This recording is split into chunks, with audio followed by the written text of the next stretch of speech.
Имам Мөхтәсип сайлау җыелышында кунаклар белән бергә район башлыгы Рамил Муллин һәм авыл имамнары да катнашты. Моңа кадәр районның имам Мөхтәсип вазифасын зур җаваплылык белән башкарган Расих хәзрәт Каюмов шәхси үтенече буенча бу вазифадан азат ителде. Бер үк вакытта районның аксакаллар шурасын җитәкләгән Элемтә мәчетендә имам-хатип та булып эшләгән Расих хәзрәт турында җылы фикерләр генә әйтелде. Расих хәзрәт, инде әлбәттә бу вазифаны тапшырсагыз да, безнең арабыздан китмисез. Шулай ук инде почетный мөхтәсип дигән инде сүз бар бездә, районнарда бар ул, шулай өлкән булган мөхтәсипләр арабызда кала. Алар инде җыеннарның түрендә, алар инде иң беренче киңәш бирә торган затлар, әлхәмдүлилләh, юлын күрсәтә торган затлар, Аллаһ рәхмәте фазлы илә. Расих хәзрәт Каюмов күп еллык нәтиҗәле хезмәте, милләт ара һәм дин ара дуслыкны үстерү, дини мирасны саклау өлкәсендә куйган тырышлыгы өчен Татарстан Диния нәзарәтенең бердәмлек медале белән бүләкләнде. Район башлыгы Рамил Муллин җирлегебездә ислам динен таратуда, халыкка әхлак тәрбиясе бирүдә куйган хезмәте өчен Расих хәзрәткә рәхмәт хаты тапшырды.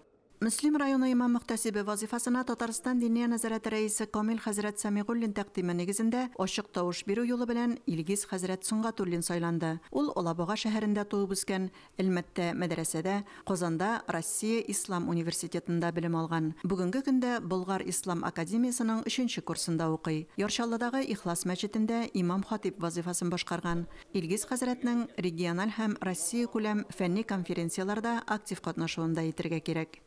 Үзенең мәхәлләсендә бик матур гына, бик актив кына эш алып бара торган, шундый гыйлемле җитәкче, ияртүче, мәхәллә җитәкчесе, ярдәмчеләре булса, кырында бергә эшләсәләр, бердәм булсалар, иншаллаһ, эшләре Аллаһ китәчәк. Чөнки егет эшем мәгънәсендә ул тырыш егет, ихласлы егет. Шуңа күрә бердәмлек кенә кирәк һәм бергә хәрәкәт итәргә кирәк, иншаллаһ. Һәм инде һәр баршабызга да Аллаһ субханаһу ва тааля İxlaslıq bilsin. İndi ən mühim əybər bugünkü gündə kim gənə bulmayıq, indi gənə dərəcədə oturmayıq, indi gənə əməllər qılmayıq, indi gənə iş bilən şüğüllənməyik. Ən mühim əybər hazırki gündə ol da isə ixlaslıq. İxlaslığımız bulayken Allah'a yaxınayabız. İxlaslığımız bulayken ibadətimizdə, namazımızda, Okugan Qur'anımızda kamil bulacak, hem elbette ki bizim көңелебезгә, qalbimizgә тәэсире булачак. Район башлыгы яңа сайланган имам мөхтәсипне җирлегебездә дини вазгыятьне туры юлдан алып баруда хакимият органнары һәм имамнар белән бергәләшеп эшләргә чакырды. Җаваплы вазифасында уңышлар теләде. Бүген сайлаган хәзрәтебез дә инде шушы җирлек кешесе булсын иде.